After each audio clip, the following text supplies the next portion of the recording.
হে আল্লাহ, আমি পাপী, আমি নিকৃষ্ট এক জালিম। আপনি তো জানেন আমি কতটা পাপ করেছি। আমার গুনাহগুলো আকাশের বিশালতা ও সমুদ্রের গভীরতাকেও হার মানায়। কিন্তু আমার এত পাপের পরেও আপনি যে আমাকে অসংখ্য নিয়ামত দিয়ে যাচ্ছেন, আমি যে সকল নিয়ামতের হিসাব দেওয়ার যোগ্যতা রাখি না। পাপের হিসাব কিভাবে দিব ইয়া রব? জানি না আমার মৃত্যু কখন চলে আসে, কিন্তু রব, একমাত্র আপনার দয়া ও ভালোবাসা ছাড়া আমি আমার মৃত্যুর জন্য কখনোই প্রস্তুত নই।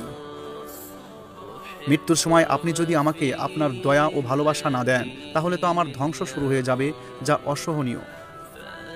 মৃত্যুর যন্ত্রণা, কবর ও জাহান্নামের আযাব সহ্য করার ক্ষমতা তো নেই আমার। ইয়া আল্লাহ, আমি আপনার ঘৃণার শিকার হতে চাই না।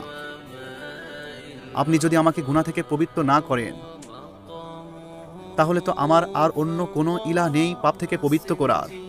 আমি তো আপনাকে না দেখেই আপনার উপর ঈমান এনেছি। আমি আর কার কাছে যাব? আপনি ছাড়া আর কে বা আছে আমার? হে আমার রব, আমি তো কেবল আপনার দরবারের ভিক্ষুক, ফিরিয়ে দিবেন না ইয়া রব।